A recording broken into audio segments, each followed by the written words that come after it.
Hello guys, Mahalakshmi പുത്തൻ വിശേഷങ്ങളിലേക്ക് എല്ലാ കൂട്ടുകാർക്കും സ്വാഗതം. അങ്ങനെ നമ്മുടെ മഹാലക്ഷ്മിയിൽ നമ്മുടെ മാർക്കോയെ ഇറക്കാനുള്ള ശ്രമത്തിലാണ് നമ്മുടെ കണ്ണനും മഹാലക്ഷ്മിയും. അല്ലെ കൂട്ടുകാരെ, നിങ്ങൾ എല്ലാവരും കണ്ടു കാണും. ഇന്നത്തെ പ്രൊമോയിലും നമ്മുടെ കണ്ണൻ ഒരുപാട് പോലീസിനോട് ചോദിക്കുന്നുണ്ടെങ്കിലും പോലീസ് പറയുന്നുണ്ടില്ല, ഇത് ജാമ്യമില്ലാത്തൊരു കേസാണ് എന്ന് പറയുന്നുണ്ട്. ശേഷം നമ്മുടെ കണ്ണൻ അനന്തുവിന്റെ അടുത്ത് പോയി ചെന്നിട്ട് അനന്തുവിനോട് പറയുന്നുണ്ട്, എനിക്ക് എങ്ങനെയെങ്കിലും അവൻ ഇറക്കിയേ പറ്റൂ എന്ന് പറയുന്നുണ്ട്. പിന്നീട് നമ്മുടെ അനന്ത് വഴി ഒരു മികച്ച ഒരു വക്കീലിനെ കണ്ടെത്തുകയും എങ്ങനെയും നമ്മുടെ എന്താ പറയാ മാർക്കോനെ ജാമ്യത്തിൽ ഇറക്കുകയും ചെയ്യുന്ന ഒരു രംഗങ്ങൾ തന്നെയാട്ടോ കൂട്ടുകാരെ നമുക്ക് കാണുവാൻ സാധിക്കുന്നത്. ശേഷം നമ്മുടെ മാർക്കോ നമ്മുടെ കണ്ണനും മഹാലക്ഷ്മിക്കും ഒപ്പം കമലേശ്വരത്തേക്കാട്ടോ വരുന്നത്. ഇനി അവിടെ വരുമ്പോൾ എന്തൊക്കെ യുദ്ധങ്ങളാകും സംഭവിക്കാൻ പോകുന്നത് അല്ലെ?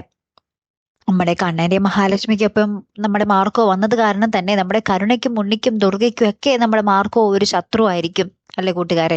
അപ്പൊ എന്തായാലും കരുണ എന്തെങ്കിലും തർക്കുത്തരം പറയാനൊക്കെ വഴിയുണ്ട്. നമ്മുടെ മാർക്കോയായിട്ട് കരുണ ഒന്ന് അടക്കാൻ വഴിയുണ്ട്. അപ്പൊ മാർക്കോന്റെ കയ്യിൽ നിന്ന് നമ്മുടെ കരുണയ്ക്ക് തിരിച്ചു കിട്ടാനും സാധ്യതയുണ്ട് അല്ലെ കൂട്ടുകാരെ? അങ്ങനത്തെ കുറച്ച് നിമിഷങ്ങൾ തന്നെ ആയിരിക്കും കേട്ടോ മഹാലക്ഷ്മിയിൽ ഇനി കാണുവാൻ സാധിക്കുന്നത്.